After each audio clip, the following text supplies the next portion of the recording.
Every human being carries a quiet ache inside them, a restlessness, a curiosity, a pull towards something deeper than daily life. It does not matter where someone is born, what language they speak, what they achieve, or how successful they appear. Beneath all identities, beneath the noise of the mind, there is a gentle longing that never fully disappears. Some feel it as emptiness, some as a search, some as dissatisfaction, some as the urge to understand life, and many simply do not have the words for it, yet they feel it every day. This longing is not a flaw, it is not confusion, it is not weakness. It is the most truthful thing a human being ever experiences. It is the call of the inner nature, the voice of your true self, trying to rise above the layers of conditioning, fear, pressure, expectations, and survival patterns that shape your daily life. You can ignore this longing for years, drown it in work, relationships, responsibilities, distractions, or entertainment.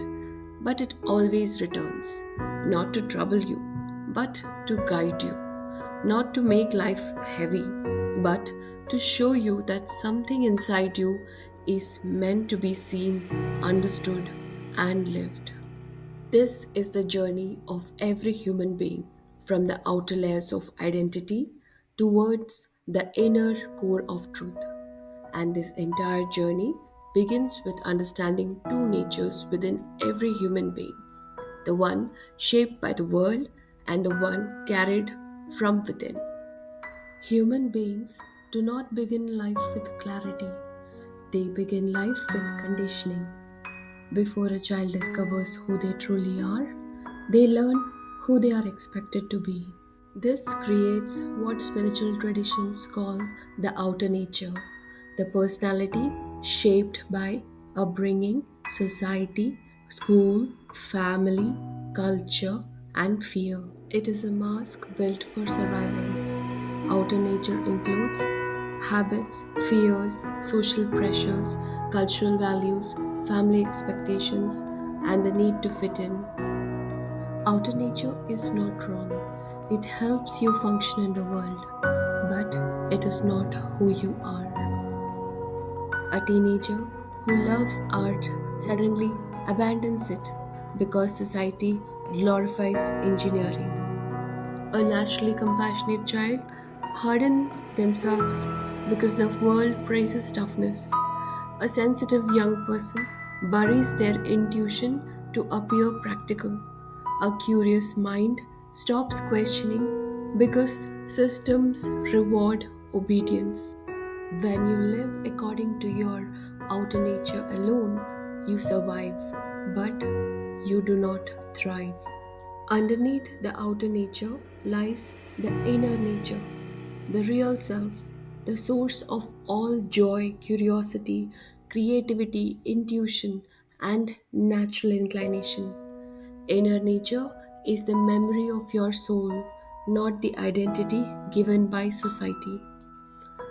Inner nature cannot be taught, it reveals itself long before society imposes its rules. A child who dances without instruction, a child who draws on every surface, a child who sings before learning notes, a child who loves animals instinctively, a child who questions everything. These are not random preferences, they are tendencies carried from past experiences. They are also known as samskaras. Samskaras are impressions embedded in the consciousness. They travel with the soul through lifetimes, shaping inclinations, talents, fears, desires, and personality. Every human being is a continuation of many lives, a river of tendencies, unexpressed potentials, unfinished learnings, old wounds, and deep strengths. This is why two children growing up in the same home, same school, same family, same atmosphere becomes completely different individuals. Conditioning may be the same, but samskaras, the tendencies, are different. Inner nature expresses itself through what feels natural, what gives joy effortlessly, what you are drawn to repeatedly, where your mind feels alive, what you can do without external reward. The more you live according to your inner nature, the more peaceful and fulfilled you feel. The more you ignore it, the louder, the unquenchable your longing becomes. Samskaras, tendencies, are neither good nor bad. They are simply unfinished energies trying to complete themselves. But they fall into two broad categories: higher samskaras, uplifting tendencies, and lower samskaras, binding tendencies. Higher samskaras include love for knowledge, compassion, creativity, discipline, courage, intuition, service, curiosity, sensitivity, truthfulness. And lower samskaras include anger, jealousy, greed, manipulation, insecurity, addiction, fear based reactions, domination, avoidance, compulsive behavior. Spirituality does not judge these tendencies. It only reveals that higher samskaras leads to evolution and lower samskaras leads to bondage. But the key truth is this: any samskara, even lower ones, can be transformed once it becomes conscious. The moment a person realizes this anger is not me, this fear is only a tendency, this jealousy is a pattern, not my identity, they create distance from the tendency. Awareness is the beginning of liberation. Most people believe childhood interests are just hobbies, but spiritual understanding says childhood is where the soul speaks the loudest. A child who repeatedly returns to dance, music, drawing, puzzles, mathematics, nature, exploring, or helping others is not starting new tendencies, they are continuing old ones. A child obsessed with dancing carries artistic samskaras. A child who examines insects with curiosity carries scientific samskaras. A child who comforts others carries emotional maturity samskaras. A child who questions everything carries philosophical samskaras. Ignoring childhood tendencies is ignoring the soul. When a person grows up and chooses a path that opposes their inner nature, life begins to feel like a burden.